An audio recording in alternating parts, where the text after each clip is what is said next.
This is your World War III update. Okay, so guys, I want to apologize. I've been largely preoccupied with big preparedness projects around the homestead, so much that I haven't been able to do these daily update videos. And as we're in this phase of geopolitical purgatory right now, where we don't know, are we moving closer to SHTF or further away? Usually in periods like that, I just like to consume as much information as possible to help inform and help me to formulate some sort of contribution, some unique observation, high-level analysis that I can contribute to making sense of this whole debacle that we find ourselves in. Now, I would encourage people, the simplest way to understand, are we moving closer or further away from the proverbial fecal matter hitting the oscillating device situation, is to look at the last 6 months. Okay, go back to November 7th. Gold was crashing. There was promises of, we're going to tell you what the New Jersey drones phenomenon was all about. We're going to open up Fort Knox. We're going to reveal the Epstein client list. You remember that one? We're going to unify, the country, and the economy is going to rip and roar and prosper. We're going to have peace with Russia on the first day of office, and the Gaza war is going to come to an end before I enter office, or else, right? The weapons are going to stop flowing. We're going to stop sharing intelligence, and on and on and on and on. And where are we today? Really, just honestly, this is not a partisan political critique. I want people to thoroughly understand that. I've been true to this belief that this is just a simple continuity of the agenda. This is something that transcends Trump or any other puppet that they put in front to act as a scapegoat for the fact that the ship is sinking. Disregard the captain of the sinking ship and just look at where we're at. Gold is at $3,200 and climbing. Yeah, it spiked at $3,500 and retraced a little bit, but we're still well over where we were when Trump took office. Moody's has now downgraded the U.S. credit rating, and the market still doesn't know what to do. Okay, that's a scary sign, because that means if the market keeps rallying during a Moody's downgrade, to me that smacks of hyperinflation. Because in order for the market, like the market to trade sideways at this point is still really a market crash, if you understand how bad inflation really is, right? If oil prices spike and if we decouple from China, I mean, God, the level of inflation that, not just the inflation you're going to feel, but that needs to be reported and can't be covered up, is going to be astronomical. You're going to need Tesla and Bitcoin to rally 20-30% a year just to keep pace with inflation, okay? So we're seeing the Moody's downgrade. We're seeing, a pause in the Chinese tariffs. Not a deal. This is absolutely not a deal. This is just a pause. And in fact, it appears as though some of those things may be rolled back sooner than later. Where are we at with the Russia-American peace talks? Well, today, Donald Trump and Vladimir Putin had another call, which was said to last 2 hours. If Putin was speaking in his native tongue, you can bet that that really was only an hour-long conversation. When you factor in all the translation that has to happen, maybe a half an hour of that is just meaningless filler and platitudes, 10 minutes for each side to state their case, and a 5-minute response from each side. What did we get ultimately? Basically, a big nothing burger. Vladimir Putin has agreed with Trump to, get this, have a memorandum on peaceful negotiations, possibly in the future. And it just is just loaded with legal qualifiers, okay? So they're potentially going to initiate a memorandum for peaceful negotiations, which is a prospective meeting to have peace talks with Ukraine, who is still the proxy that Russia doesn't really, seriously negotiate with anyways. Everybody knows that Russia negotiates with the United States, because this is, whether Trump wants to admit it or not, the United States war. Without the U.S., the Ukrainians would have been defeated a long, long time ago. So they may at some point have a memorandum on peaceful negotiations that may at some point lead to the beginning of a ceasefire that may be temporary or long-lasting. So the idea that we're close to a ceasefire. And honestly, right now where we're at is we have two possible outcomes with that. A Cold War, once Russia does this big offensive that they're preparing to do. They think that they can basically recoup all the lost territory of the 4 territories, the annexed territories, by year's end. We're going to either be in a permanent Cold War, or the first shot is going to be fired in the direct hot war between NATO and Russia. They're not going to let it go. They absolutely are not going to let it go. Think of how long Trump has been held in this fight up until this point. He could have walked away if there wasn't some fundamental reason why they couldn't walk away. They can't walk away from this. They understand the stakes are very high with respect to losing Ukraine entirely and having a diminished European and NATO transatlantic sphere of influence and the monetary impacts of that. Look, the US dollar is already on the downside. People are divesting from US Treasury bonds. And so the yields are rising to try to entice more buyers back into the market. China is selling US Treasuries and they're buying gold instead. The US, Pax Americana, is contracting. We allegedly were defeated by the Houthis, but again, all of that levels quarrel between the United States and Netanyahu and pulling back while Trump went to the Middle East to strike these deals, which aren't really going to fully materialize into anything substantial for probably 20 years, because these trillion-dollar deals are likely, going to be drawn out over a 20-year period. So the actual return on those investments won't be seen for a long, long time.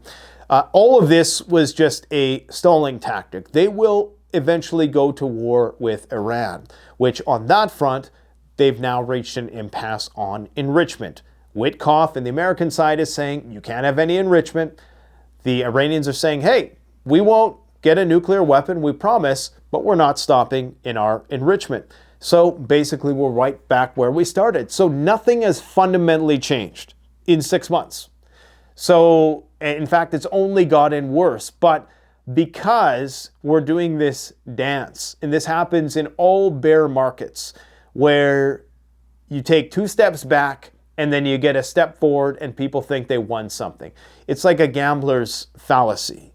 It's like maximizing our gains and minimizing our losses, where we're losing on the whole when we zoom out 6 months, but when we zoom in, it always seems like we're winning, because there's always these bounce backs, these bull traps, so to speak, which basically trap people. And right now in the markets, people are happy because they're seeing their 401ks, back to where they were more or less a few months ago, forgetting that in that period of time, cumulative inflation has diminished the value of those funds in their account. So, unless the S&P 500 continues to rocket past the Warren Buffett 200% indicator ratio, which is, basically the most overvalued market in history, unless it continues to rise, then people are going to be screwed. Okay, housing prices are through the roof. Everything has to culminate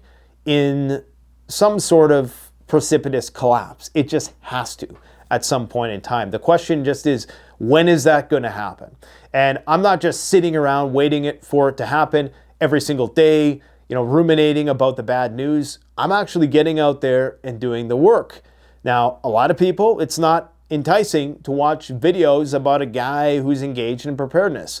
People like to watch, content where it's like some guy out in the woods, rubbing 2 sticks together, learning how to survive. And that's a glamorized, I think that's more just as an escape mechanism. But if you genuinely want to prepare for long-term grid down self-sustainability, then you need to get out there and do the work. And that requires not just listening to bad news all day, but getting out there and getting shit done. Okay, so throughout this past weekend, all I'm doing while I'm getting shit done is I'm listening to information. I'm consuming as much information as possible. So I would hope that while you're listening to these hour-long rants about how bad everything is, and it's not all bad, of course, but that's what you come here for, I hope that you're actually doing something in the background, some rote activity, some mindless activity that you can just kill two birds with one stone, because time is of the essence right now, and one day with the lights on is worth 1,000 days with the lights off, and that won't become evident until the time when those lights finally do turn off. Now, the Doomsday radio station today, as indicated, was squawking some very ominous signals. Typically, the Doomsday station in Russia sends out these very obscure messages. You know, it hasn't been active. It was active just prior to the war's inception back in 2022. And there's been a couple other times that it's been active throughout. But for the first time, it delivered a fairly detailed, encrypted message. And it did it just an hour before the conversation with Donald Trump and Vladimir Putin, signaling to some that this was meaningful in the sense that we're about to enter a new stage of the conflict, that this is the prelude to a inflection point in the conflict, the rising action, if you will. We were trying to deliberate what is the terminology to describe the phase that we're going into. It is a fait accompli for the Ukrainians, who very likely will now be routed in those 4 annexed territories as Russia embarks on their grand offensive, which has been long anticipated. But it also signifies that perhaps this Doomsday radio station is sending out a message that we are now entering a new DEFCON equivalent in Russia as a result of reaching an impasse. Now, Vladimir Putin and Donald Trump will always speak highly of one another in public, and you're never going to hear the Russians. They're going to refrain from saying "niet," which means no, in Russian, as long as possible. Because as soon as you tell Trump no, that is when that Doomsday radio station is going to be squawking 24/7. So they're always going to give Trump some political capital, a political capital loan, if you will, in their reporting of how these peace talks went, as pointless as they may be ultimately, because really the purpose of these is just to delay. That's all it's for. And so you can make agreements to possibly have a memorandum on peace negotiations. Notice that that's not even agreeing to peace negotiations. That's agreeing to have some sort of memorandum, some sort of framework for peace negotiations that then will be a framework for possible ceasefire arrangements. So we're many, many phases removed. We're nowhere closer. In fact, I would say we're arguably much further away than we were when Trump initially took office. And many people are willing to overlook that promise by Trump. I've always granted him clemency for the fact that, okay, I understand why he needed to say that, because, yeah, you want to get elected, and maybe he was confident, maybe he didn't really understand how he would do it, but his heart was in the right place for wanting to try to stop this war, but didn't understand all the intricacies of the conflict itself, but wanted to be put in a position where he could. So I understood that, yes, it's very difficult to end a conflict in which both sides are inextricably linked in a socio-historically complex conflict, which, extends, back hundreds of years in some cases. So it's impossible to just say, oh yeah, we're going to stop the fighting now, especially when both sides are unwilling to really make any sort of meaningful concessions at the end of the day. And Trump, of course, has this inveterate tendency to overpromise, and his base has an inveterate tendency to overlook the fact that he is not making good on any of these promises because they think it's better than the alternative. Well, I think this was another ignominious defeat for the Trump administration in the eyes of people who understand what's going on. Okay, the United States has failed to pacify the Houthis. They failed to pacify the Russians. They failed to subjugate the Iranians, and they failed to get any concessions out of the Chinese. So the American empire is dead and is withering on the vine. And AI and advanced automation couldn't come soon enough, because that's probably the only thing that is going to fix America's problems at this point in time, if it does. I mean, right now, Palantir, I guarantee you, is wargaming ways that they can get around Russia's strategic forces. I think that that's what they're banking on at this point. A race to AI so that AI can be the ultimate general on the battlefield. There's not going to be generals in the future. People need to understand that the data that the Ukrainians are collecting on Russian targets, this is something that we often forget, okay? When Ukraine sends a drone into Russian airspace, that is NATO collecting that data, okay? The Russians know this. They have refrained from doing even a demonstrative nuclear strike, even making nuclear threats. Yeah, they've made some threats with the Orezhnik, they've made some veiled threats in other ways, but so many red lines have been overstepped at this point, while Palantir continues to collect more and more data. So there is a very good chance that everything that Trump says, and I mean everything that Trump and Putin is saying, the complete opposite is true. And that the reason why the Doomsday radio station was squawking is because things are much, much worse than we are being told. That we are at the point now where the proxy war is about to end, and the direct war between NATO and Russia, that proverbial day X, is about to begin. I hope I'm wrong about this, but again, if you're looking at this from a week-to-week basis, you would say, well, nothing's happening, not much has changed. Well, yeah, the wars are still raging, right? And the guy who was supposed to end it all has not been successful. And what have I been saying for the longest time? When Russia says no to Trump, that's when the shit is going to hit the fan.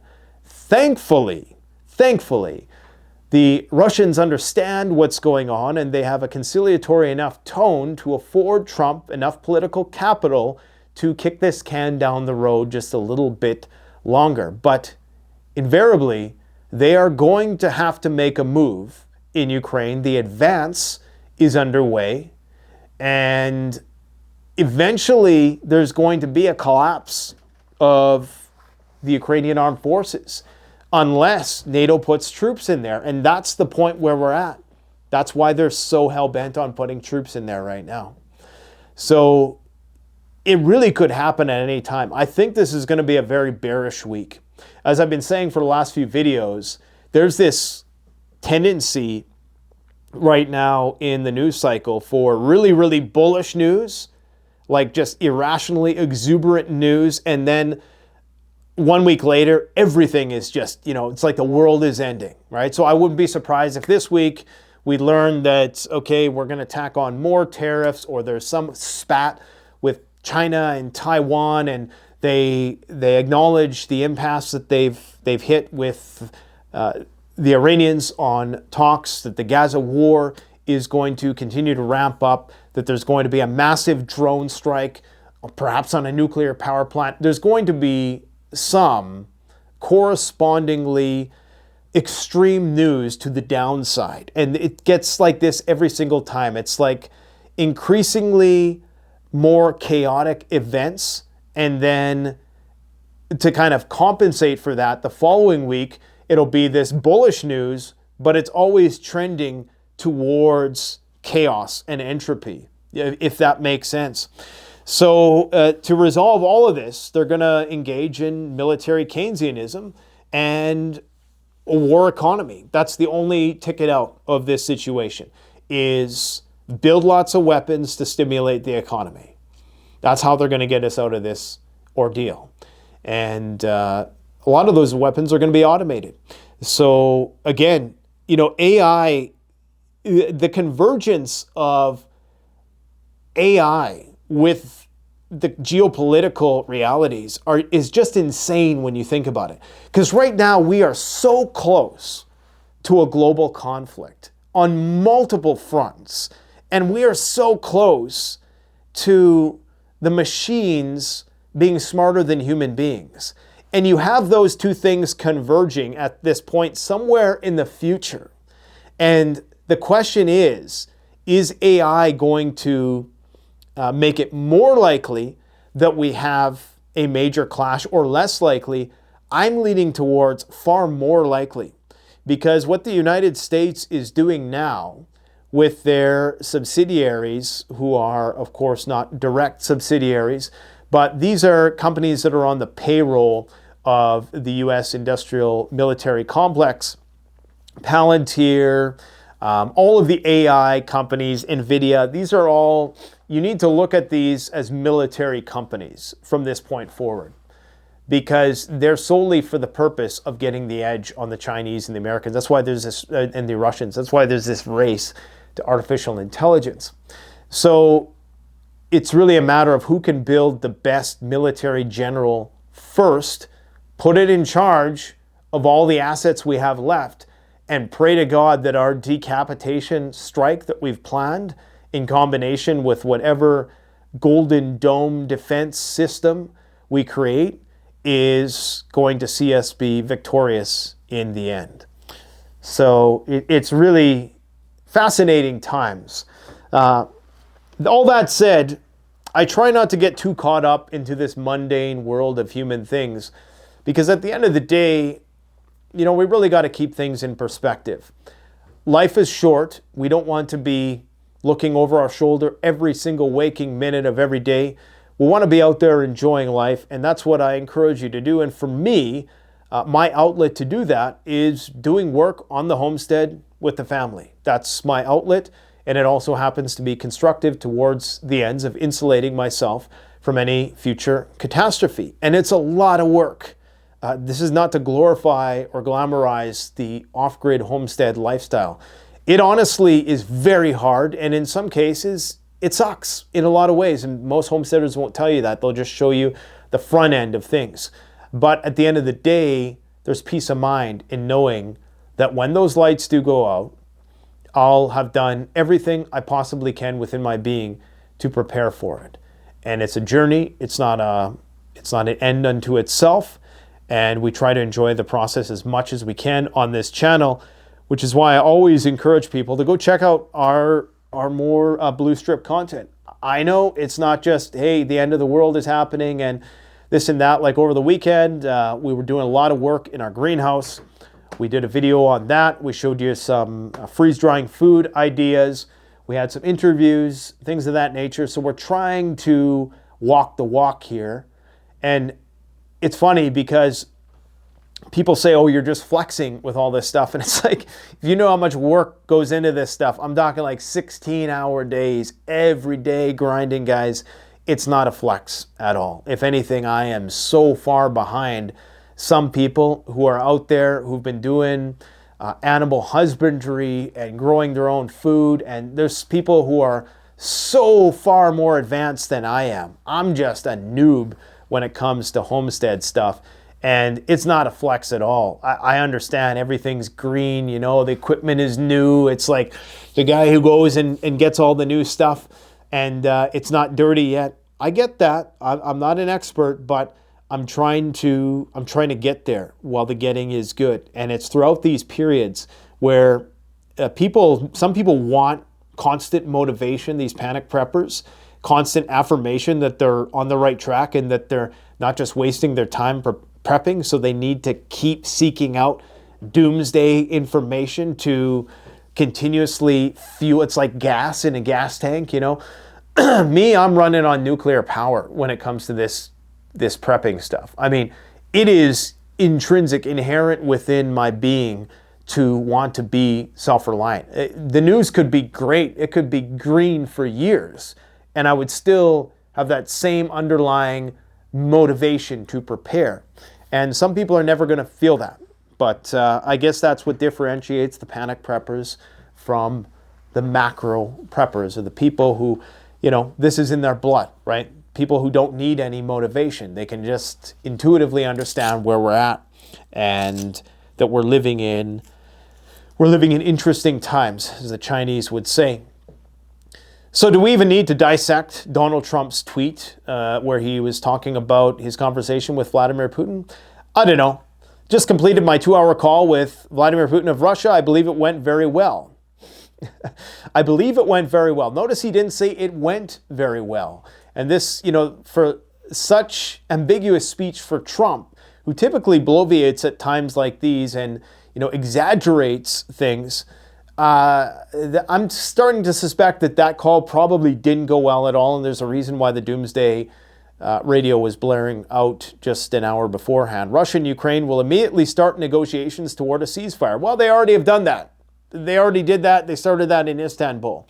More importantly, an end to the war. The conditions for that will be negotiated between the two parties. Oh yeah, it's in saying it, that doesn't mean it's going to happen, right? Okay, they're going to negotiate. Well, negotiation can take years, as it can only be because they know details of a negotiation that nobody else would be aware of. The tone and spirit of the conversation was excellent. If it wasn't, I would say so now rather than later. Russia wants to do large-scale trade with the United States when this catastrophic bloodbath is over. And here's the promise. It's going to be a $100 trillion deal in the Arctic that may start generating real returns in the year 2200 or something like that. So they can just say whatever, right? And this is the political capital that Putin is going to extend to Trump to try to mask this ignominious defeat, which is obvious to anybody with eyes to see, that Trump has accomplished absolutely nothing here and is being strewn along by Vladimir Putin, who knows he has the upper hand on the front. The tone and spirit of the conversation was excellent, blah, blah, blah. There's a tremendous opportunity for Russia to create massive amounts of jobs and wealth. Its potential is unlimited. Likewise, Ukraine can be a great beneficiary on trade. Just like that rare earth mineral deal that Trump signed with Ukraine that won't yield returns for decades, if ever, in order to facilitate Lend-Lease to continue the weapons flow to Ukraine on a credit-based system, which they know will never be paid back. Yeah, like that. I have so informed President Vladimir Zelensky of Ukraine, Ursula von der Leyen, President of the European Commission, and Emmanuel Macron, blah, blah, blah, blah, blah, blah, blah. Finland, during a call with me immediately after the call, the Vatican, as a representative by the Pope, has stated they would be very open to hosting negotiations. Let the process begin. Okay. That's a win. Not. We were told 24 hours, one phone call. Whatever happened to that? One phone call. Okay, so Witkoff is saying that U.S. cannot allow any Iranian nuclear enrichment. I just closed the tab by accident, but it was a Iranian official who indicated that nuclear enrichment is a red line, and that while they are willing to adhere to non-nuclear proliferation, something they have for the longest time, they are a signatory to the Nuclear Non-Proliferation Treaty, that they're not going to move on nuclear enrichment. So this is the red line, right?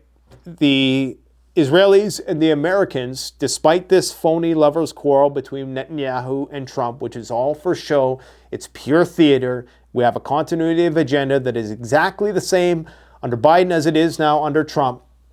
Contrary to all that, Witkoff is basically saying that they can't have any enrichment. And so the question is, how are the Americans and the Israelis going to enforce this?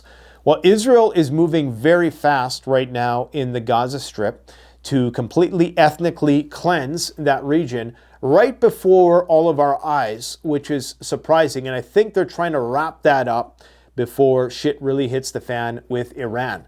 Because here's what you're not seeing, okay? This is Al Khamenei, I always mispronounce it, but the Ayatollah of Iran. And he is basically saying here, Some of the things that the U.S. president said in his recent visit to the region, so this is fresh, this is from yesterday, are not even worthy of a response, he claims. Allah Akbar, Allah Akbar. Khamenei is the leader, and so the people are cheering, possibly on cue. I'm sure there's some kind of... so death to those who propose death to America, death to England. So these are the people chanting this. This is not, of course... this is not the Ayatollah himself leading this charge, but I'm sure there's perhaps some screen or some script that they're following. The level of things he said is so low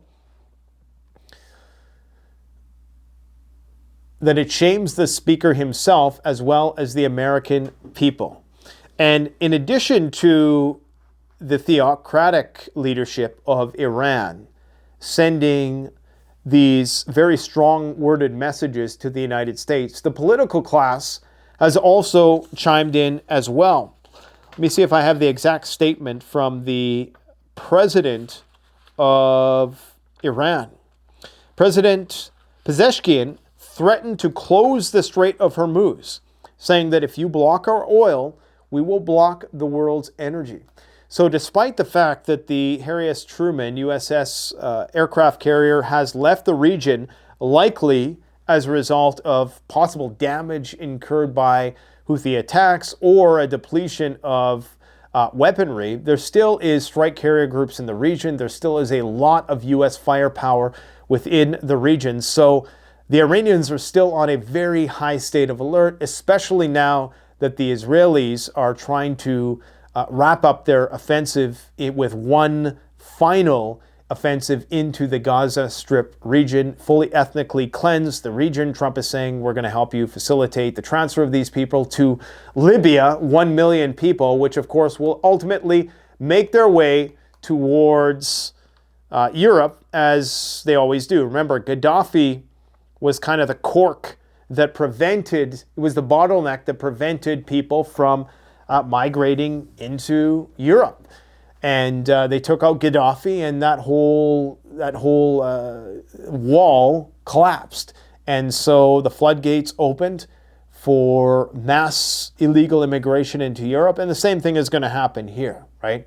So if people are supporting what's happening, this ethnic cleansing in the Gaza Strip, then you also have to accept that those people have to go somewhere, and ultimately many are going to make it into your countries, because they're not all going to be absorbed by surrounding countries.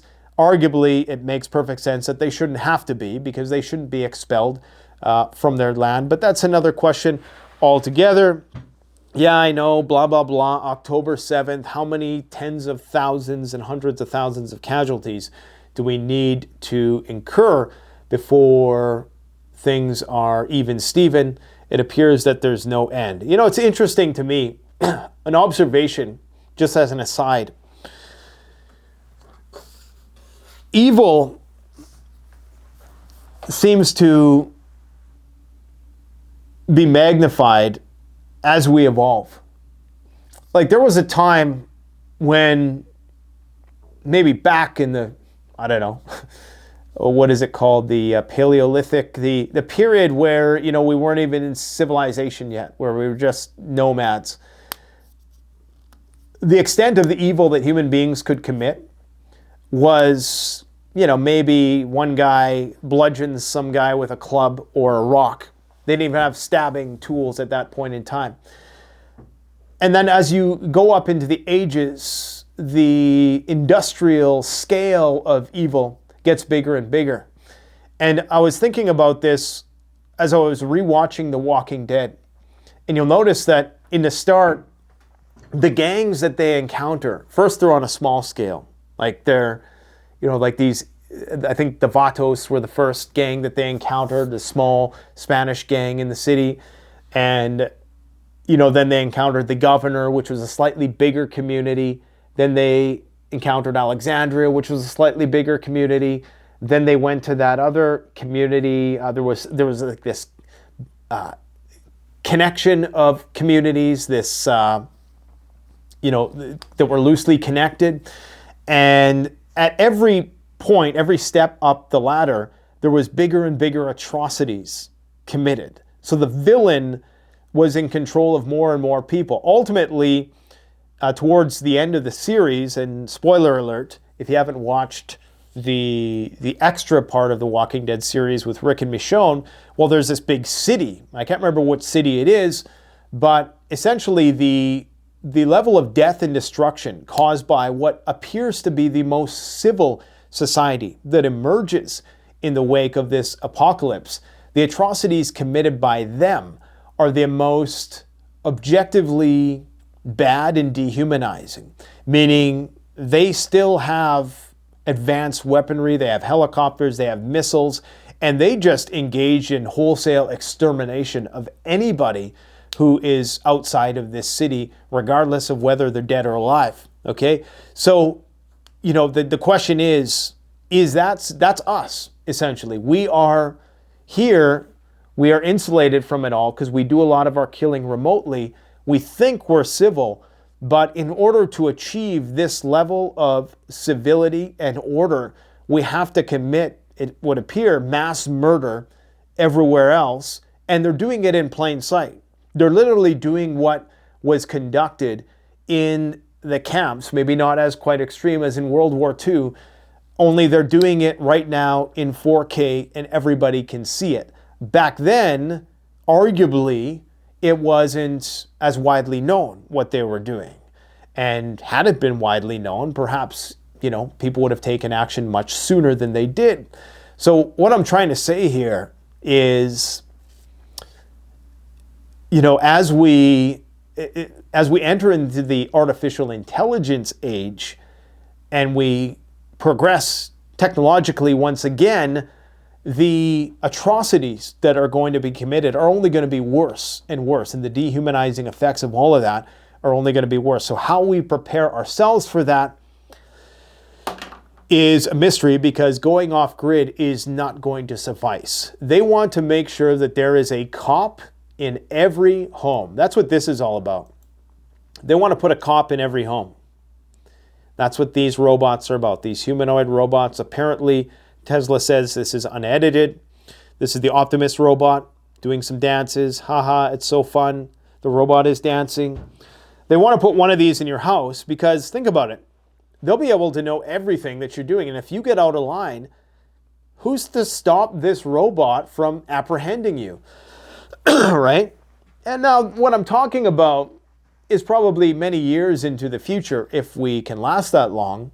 But just think about why they want to empower you. Why would they ever want to empower? Why did they put out the internet? Well, it was to basically get you to concede all your thoughts and deepest innermost feelings so they could build a virtual personality profile for you, and in the most innocuous case, sell you ads, but in the worst case of a widespread authoritarian crackdown, know exactly what you're going to do next in order for, as a means of social coercion, of course. So yeah, they want to put a cop in every home, and that's what this is all about. This is an interesting one. This one kind of blends, I don't know, rollerblades and humanoids in one. So they can go over obstacles with their axles, their rolling platforms. Anyway, I keep going on sidetracks. You can tell that I haven't done a video in a long time because we're going all over the map. So just so people are up to speed on the Ukrainian situation, there still is about 20% of the territory for the Russians to take. Now, I would expect that Vladimir Putin is going to continue to move, but there's no way in hell that they're ever going to back down from, you know, the territory they've taken. And this is so heavily mined that the amount of casualties that Ukraine and NATO would have to incur to reclaim that territory, unless Vladimir Putin was taken out in some kind of decapitation strike, would just be unfathomable. We have U.S. reconnaissance activity back once again in the Black Sea. So they're still culpable for any attacks that happen within that region, despite what Trump says to be hands-off. Of course, the notion that Ukraine and Russia are going to mediate this is, again, just another deception. As we all know, this is a war between the United States and Europe and Russia. So it's all a front. So for Putin to agree and to dignify that he's going to meet with the Ukrainians is just kind of silly on its face, because they're not even negotiating with the United States, who they need to negotiate with. So the promise of having a memorandum on possible peace negotiations to possibly have a ceasefire with the proxy is still far removed from having an actual peace deal with the arbiter of all of this, which is the architect, I should say, of all of it, which is the United States. Rogue communication devices found in Chinese solar power inverters. Yes, this is a story that came out last week, but I would encourage people to go and watch our video with EMP Task Force Representative Jonathan Hollerman, who talks all about this. In fact, he did this video, I believe we released this 4 months ago, and now it's becoming commonplace. And whether it's being motivated by xenophobic sentiment or not, there's definitely truth to the matter that indeed these devices can be controlled remotely. And it's not just solar power, it's transformers, it's numerous aspects of the grid. Jonathan breaks it down in excellent detail. Now, with respect to this story that I broke the other day about airlines, I didn't break it. I mean, I brought it to the community's attention. This is, in fact, quasi-mainstream news. The Telegraph, I believe, reported this. Airplanes are preparing for nuclear war. So they're preparing for a limited tactical nuclear war. And again, I believe that they are preparing for an exchange either between Pakistan and India or some other regional nuclear war or use of a nuclear weapon in the Middle Eastern theater. Now, when they say they're preparing for nuclear war, they're not preparing for strategic Mad Max mutually assured destruction. That would be force majeure, and it would basically nullify any insurance policy you have. They're preparing for a long-standing clause in most insurance agreements that says that planes will stop flying if any nuclear bomb is detonated anywhere on the planet. All planes will be grounded. So they are under the assumption that we're going to see the use of a tactical nuclear weapon, which is going to be regionally bound and not escalate to the point of full-blown mutually assured destruction. And they want to ensure, and airlines want to ensure, that they're not going to have their bottom line impacted by that too negatively. So they're setting the stage, and why this story is so important and should not be overlooked. This is not just insurance companies racketeering. There's definitely a reason behind this. The airlines, the biggest airlines in the world, want this coverage so that they can continue to be insured, which is for each airplane something like $1 billion of insurance, if there is a limited nuclear exchange, meaning that they're expecting there to be a limited nuclear exchange. Now, where might that unfold? Pakistan, India might be one of those theaters of conflict where the use of a solitary nuclear weapon won't immediately entail the full-blown nuclear exchange between global superpowers. It could be isolated to a certain region, or in the Middle East, where either Israel or the United States, and remember the United States has recently modified its nuclear doctrine to utilize nuclear weapons on a non-nuclear state, and they've also, with the passing of House Resolution 559, said that a threat to Israel is essentially a threat to the United States. So it is codified into law that any threat, nuclear threat, a perceived nuclear threat even, by the Iranians is grounds ostensibly to use nuclear weapons in an attempt to try to interdict their development of nukes, if there is a perception. So if that was the case, it's very likely that because China and Russia have not extended Iran a nuclear umbrella, which they could, and this is where myself and Paul Craig Roberts perhaps differ a little bit, is the extent, and he's the guy I interviewed last Friday, former Reagan Deputy Secretary Treasury under Ronald Reagan. I would encourage you to go check out that interview. Where we perhaps disagree is the extent to which China and Russia would come to Iran's aid. I think if they wanted to, they could easily extend a nuclear umbrella, a strategic partnership with the Iranians, which likely would be respected by the United States. Now, of course, it's complicated because Israel has many Russian inhabitants, Russian-speaking inhabitants, and for that reason, that's why they're not doing it. So I suspect that we're going to have a fallout in those negotiations this week, or they're going to try to trade it sideways, kick the can down the road a little bit more. Ultimately, there will be an altercation. Things have to come to a head at some point. Now, here's Sam Altman talking about how AI is going to remember your whole life. Okay, so this, whatever platform they use to deliver it, whatever interface, it's all going to be, you got to understand the Tesla robot, the Roomba, the car, everything that records you, the Ring cameras, it's all going to ultimately someday be consolidated into one all-knowing thing that knows you better than you know yourself. And that's going to be it's going to take psychology to the next level, because it is going to understand your patterns in a way, when you go and you sit, and if you've ever been in like a counseling session or something, and the counselor is there to kind of help you see patterns that you might not perceive. Well, these things are going to be doing that because they're going to remember everything that you said, and they are going to be able to not only fine-tune things like advertisements. Okay, so this is like generative AI ads that are going to be tailored to you. So imagine an advertisement, not just a general, the age of Super Bowl ads is about to change, because everybody is going to be shown their own unique Super Bowl ad, which is going to be as dialed into their psyche as possible, if that makes sense. Because it's not just going to be, AI is going to be able to generate, because it's going to know you through and through, because it's going to remember every interaction it has.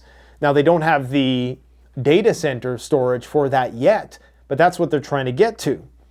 That's what our friend Clem Chambers, who was on recently, when he said that they're going to boil the oceans to power AI because it's so energy intensive. This idea that oil is going to crash and all this stuff, it's never going to happen in our lifetimes, because they need more energy to power this shit, not less. And they seem hell-bent on doing it. So there's an authoritarian aspect to this, and there's also a potential global military use case for it in terms of the two dystopian outcomes. One, they use it to try to wage war on other countries, and two, they use it to wage war on us. It's probably going to be some sort of combination of those two things.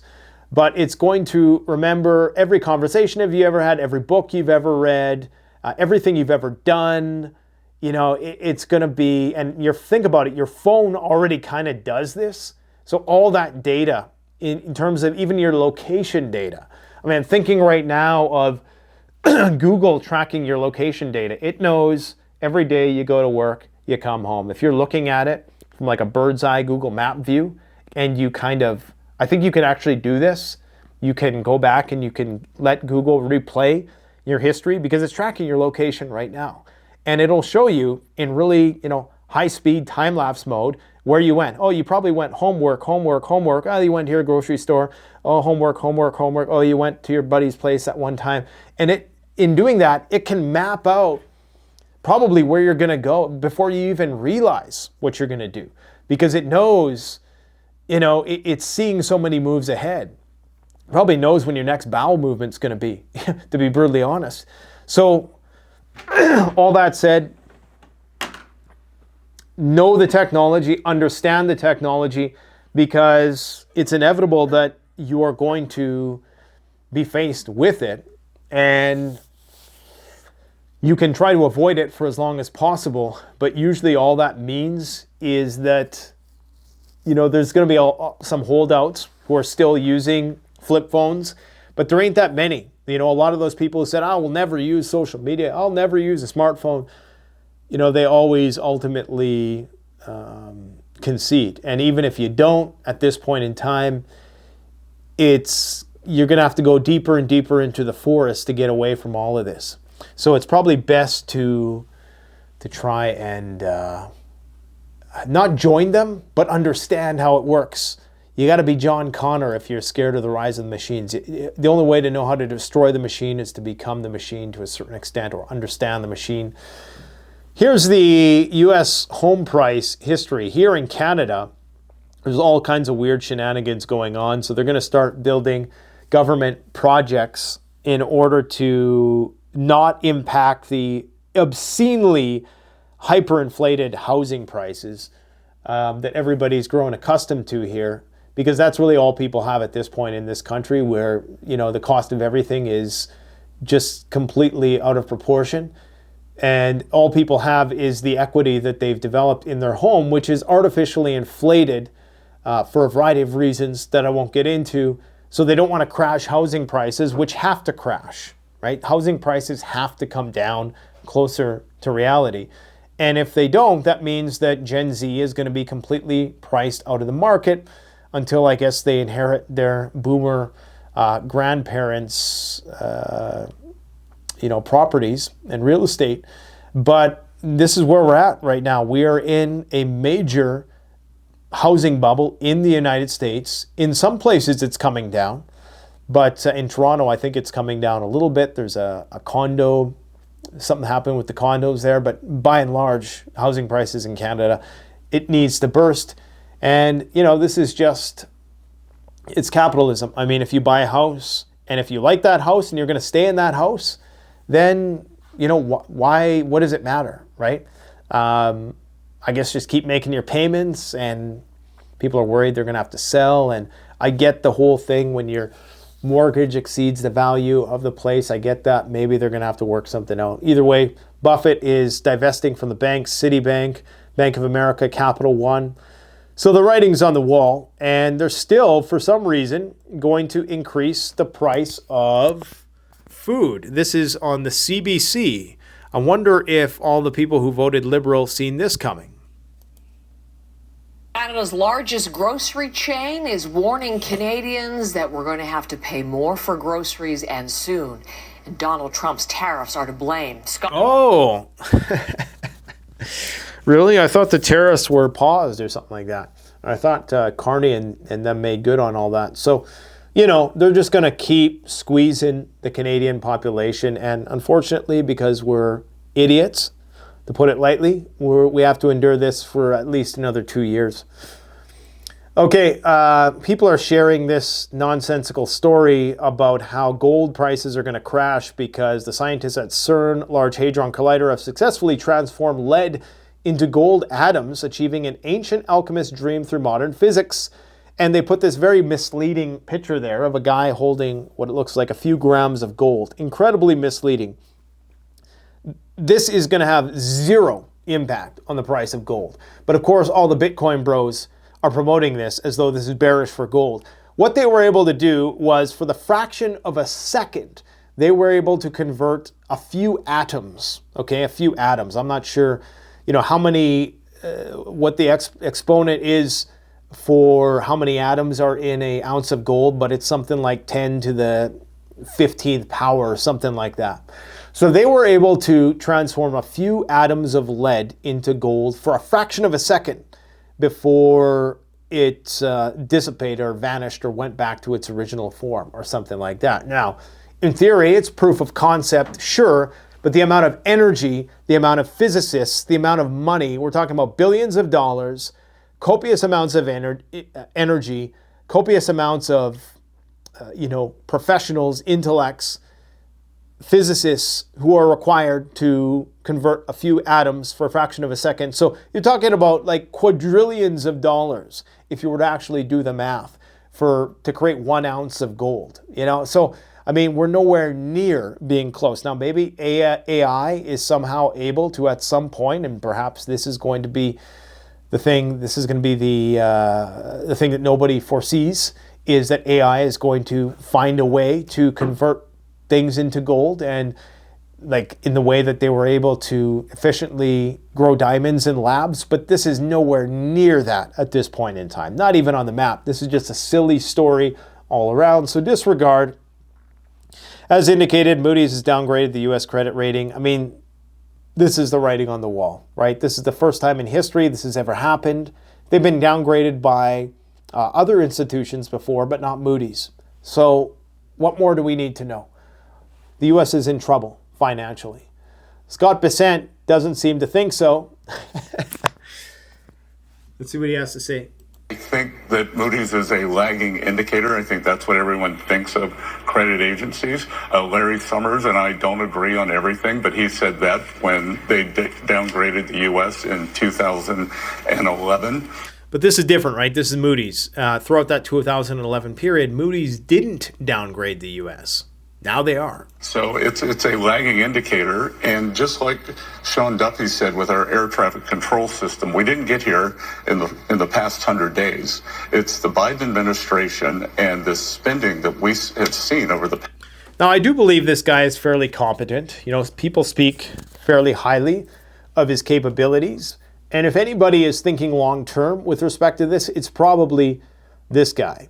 They know they need to revert to military Keynesianism in order to jumpstart the economy. And I think what they're doing with this 90-day pause is allowing some of the big mega corporations to bolster their supplies in preparation for the inevitable decoupling. And also, you know, basically just give people a little bit more runway to get ready for what's coming, which will inevitably be massive tariffs between the United States and China. They're not going to continue to empower the Chinese. That's over. And, you know, they're talking about a war with China by 2027. Guys, I mean, the clock is ticking, right? So we're not far from that. And I mean, that's kind of the best case estimate is sometime in 2027 is when kinetic exchanges between China and the United States happens. It's mid-2025. So acting as though we got all the time in the world, we don't. I'm not sure what the Treasury yields are right now. They retraced a little bit. Honestly, I think a lot of this stuff is a little bit overblown, but it's definitely, you know, when taken together with the downgrade, the struggling stock market, which everybody is attributing the crash of which to the tariffs. I don't think it's, you know, the stock market was wildly overvalued. The tariffs aren't, you know, really what caused the stock market to crash. They were perhaps the straw that broke the camel's back. But the 30-year yield is over 5 right now. So, you know, I don't know if that's still the case in the time of making this video. But it's definitely a bad sign for the U.S. economy. This is The Running Man. And if you guys ever seen the movie The Running Man, people are saying this is the Hunger Games. I think it's going to be somewhere in between if this actually gets approved. Ice Barbie, Christy Noem, I don't even know if I'm pronouncing that right, don't really care, quite frankly, is backing insane reality TV show where immigrants compete for fast-tracked citizenship. So it's like American Gladiators, the immigrant edition, the citizenship edition is what we will see. I mean, we already have shows like Cops, so I guess it's not, you know, we're not too far from that at this point in time. This is another incredible display of the idiocracy that we find ourselves in. You know, there's this trend right now to turn yourself into a little child. And it's cute, it's fun. It's like the new, you know, face filter that all the boomers get and they share on Facebook. You know, but I can't think of a more infantile display of just our political situation than this. I mean, Xi Jinping and even some people in the audience are shaking their head like this was a bad idea, right? This is like Teletubbies. I can't quite put my finger on a movie reference for this, but man, they speak to us like we're children, and this exemplifies that better than I think anything. And this is all the while people are dying in trenches, right? For these guys. People are dying in trenches, being blown apart, while these people chuckle at this bullshit. Wow. You think these guys are going to save you when the lights go out? Really? You know what? I wouldn't be surprised if after SHTF an emergency broadcast comes on and they facetiously put a babyfied, infantilized version of the reporter on there to give you the bad news. I mean, maybe it'll all just be this someday. We'll all just, like get the bad news from... The bad news is easier to take when it's given by a little child. I don't know. Help me understand the social psychology of this, guys.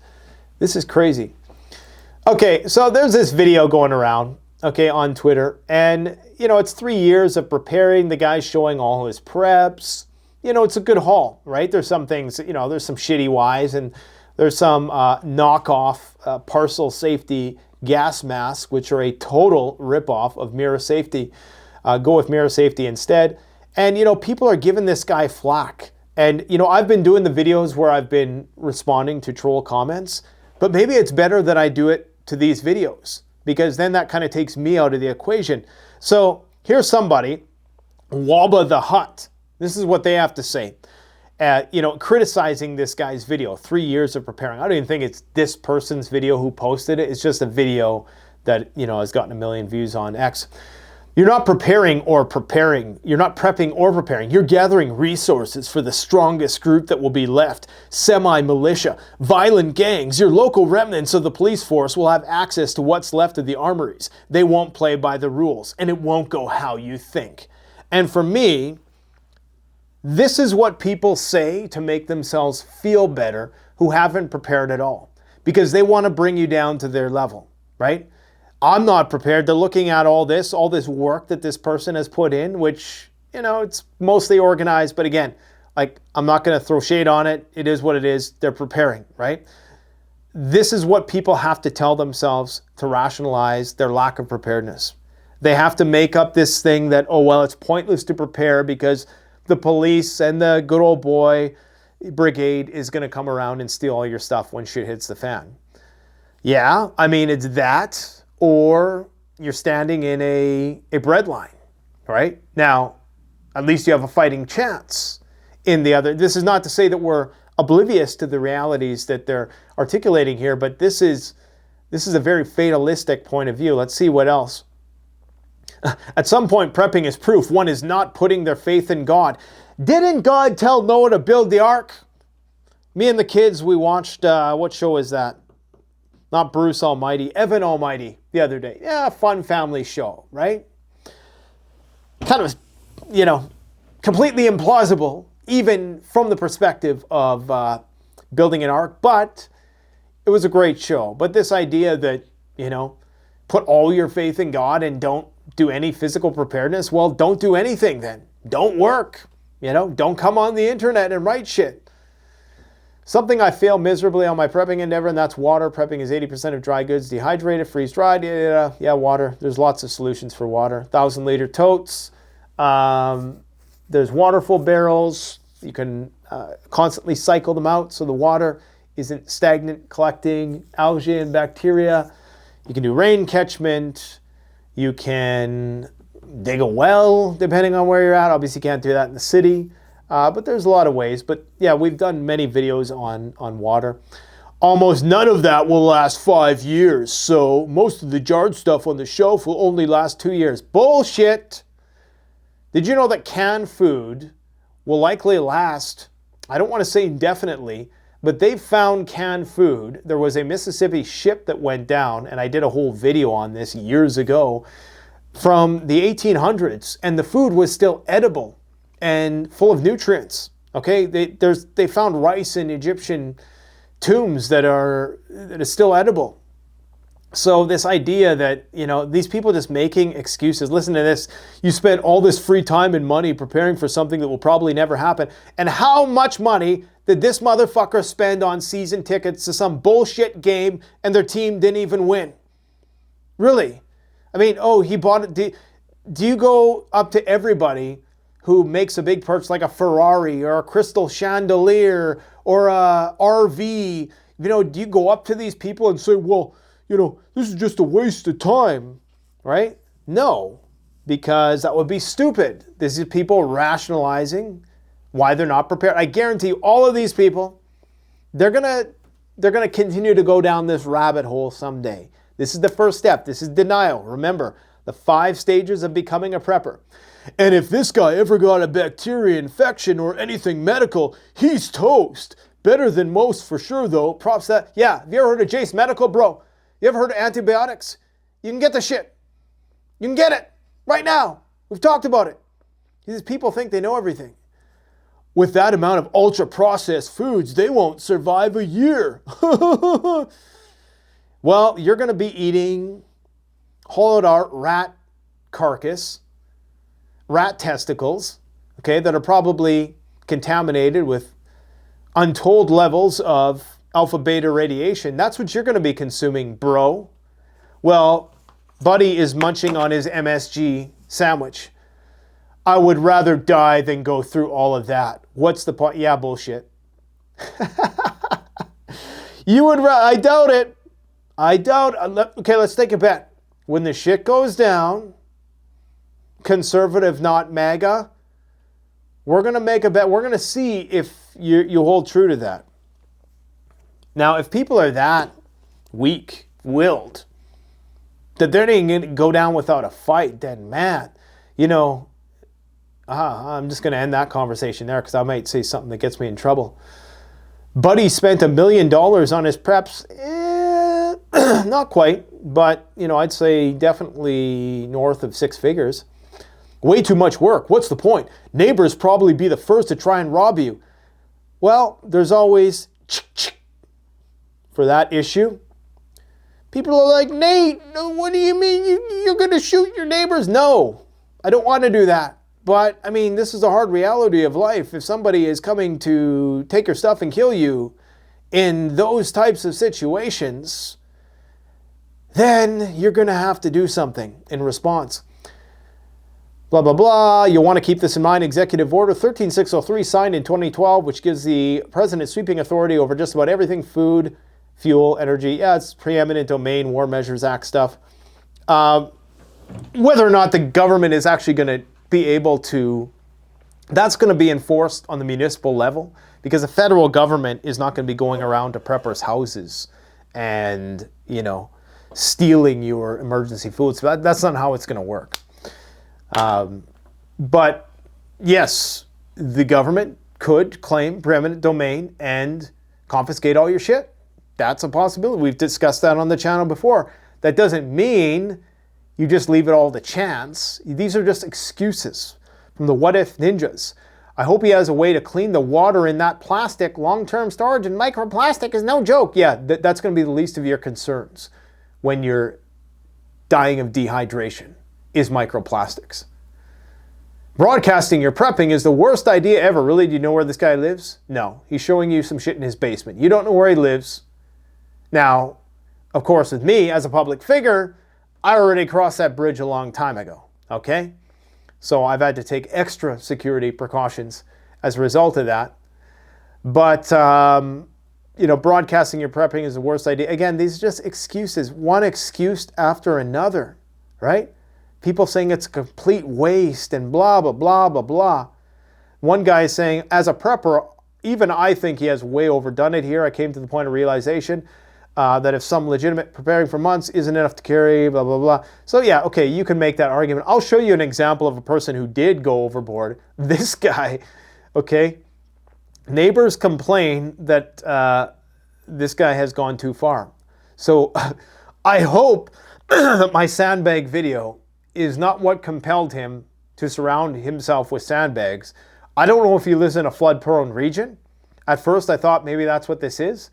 But this guy has surrounded his home with sandbags. Eventually his house is probably just going to cave in from the pressure. He's got peanut butter in the ground for some reason. And yeah, cans of peanut butter in the ground. I don't know what that's all about. The neighbors have complained. The city are claiming that he's not breaking any laws. And so it's a weird story if it's actually true. I'm hoping it's not AI and I'm not being made a fool of here. But yeah, you can go too far, but more often than not, people are just making excuses. And that is why I would encourage people to check out the video that I released on the weekend where I'm making a foray into serious horticulture. Still haven't got the meat source yet, but that's pretty much sorted out because where I live, you can get grazing land for animals on the cheap, and it looks like my camera battery is going to die because I've been rambling too long. But go and watch our recent video on our greenhouse. We've done videos on our orchard. Next is going to be the chickens and the ruminant animal species that we're going to bring onto the property as soon as I build that barn and get that sucker fenced in. So yeah, if you want to support the channel, the best way, like, comment, subscribe, share the videos, go to CanadianPreparedness.com to get your gear, and in the very least, get an emergency survival seed supply. I'll post a link in the comment section below. Thanks for watching, guys. Take care.